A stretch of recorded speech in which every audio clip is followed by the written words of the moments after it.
अस्सलामुअलैकुम एवरीवन, कैसे हैं आप सब लोग। उम्मीद है सब लोग ठीक ठाक होंगे, खैर खैरियत से होंगे। ईद की छुट्टियां हो गई हैं ख़त्म और अब आप लोग अपने पेपर्स की तैयारी जो है वो ज़ोर शोर से कर लेंगे। पेपर से मुझे याद आया कि मैं आज आपको एक इतनी इम्पॉर्टेंट न्यूज़ बताने वाली हूँ जो कि आप लोगों को सुनना बहुत ज़रूरी है। ये न्यूज़ आप लोगों के पेपर के हवाले से ही है। जो सेकेंड ईयर के एग्ज़ाम्स होने वाले हैं लाहौर में, कसूर में और शेखुपुरा में, उसमें थोड़ी सी चेंजेस आई हैं।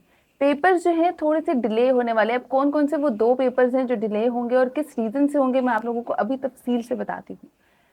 हुआ यूं है कि अब इलेक्शन कमीशन ने एक ऑर्डर जारी कर दिया है जिसकी वजह से सुप्रीडेंट और जितने आपके इन्विजिलेटर्स होते हैं बोर्ड के, उनकी ड्यूटीज़ में कुछ चेंजेस आ गई हैं, जिसकी वजह से आपके 2 इम्पॉर्टेंट पेपर केमिस्ट्री और इंग्लिश का पेपर जो है वो डिले कर दिया जाएगा।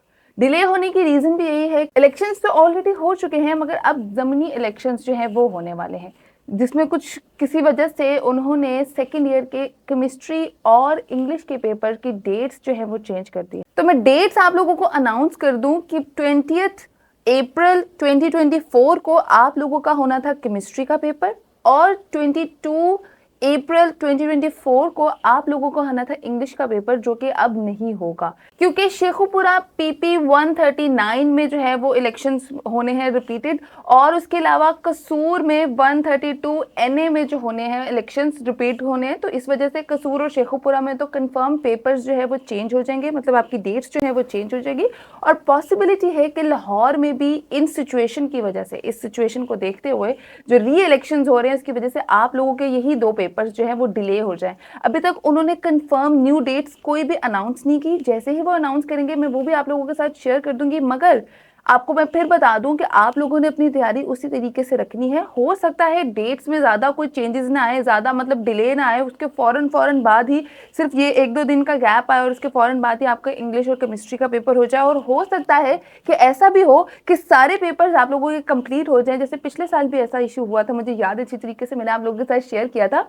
पिछले साल भी ये इशू हुआ था कि पेपर्स में चेंजेस आए थे ड्यू टू इलेक्शंस और जो मुल्क की सूरत हाल थी उसकी वजह से ही। मगर इस साल भी हो सकता है कि ये दोनों पेपर्स आप लोगों के एंड में शिफ्ट हो जाए, मतलब आप लोगों की डेट शीट के हिसाब से पूरे पेपर्स कंप्लीट हो जाए और वो पेपर्स ये 2 इंग्लिश और केमिस्ट्री के एंड पे शिफ्ट हो जाए। तो आप लोगों ने अपनी तैयारी उसी तरीके से रखनी है और आप लोगों ने प्रॉपर तरीके से अपना फ्लो जो है वो बनाए रखना है। इलेक्शंस और ये मुल्क के हालात चेंज होते ही रहते हैं। हम लोग पाकिस्तानी स्टूडेंट्स हैं, हम लोगों को तो इतनी आदत हो चुकी है अब इस चीज़ की कि हमें पता होता है हमारा कोई ना कोई पेपर तो ज़रूर डिले होगा। बहरहाल ये आप लोगों के दोनों इंपॉर्टेंट पेपर्स हैं, मैंने डेट आप लोगों को बता दी है। 20 को आपका जो है वो केमिस्ट्री का पेपर है और 22 अप्रैल को इसी महीने आप लोगों का इंग्लिश का पेपर है। तो आप लोगों ने इन दोनों पेपर्स के अलावा बाकी सारे शेड्यूल को फॉलो अप करना है और इन दोनों की भी उसी तरीके से तैयारी करनी है। आई होप ये न्यूज़ आप लोगों के लिए इन्फॉर्मेटिव और यूजफुल साबित हो। मुझे इजाज़त दें, तब तक के लिए अपना बहुत सारा ख्याल रखिएगा, अपने पेपर्स की अच्छी तरीके से तैयारी कीजिएगा। मेरी तरफ से बेस्ट ऑफ लक तमाम तरह स्टूडेंट्स को। अल्लाह हाफ़िज़।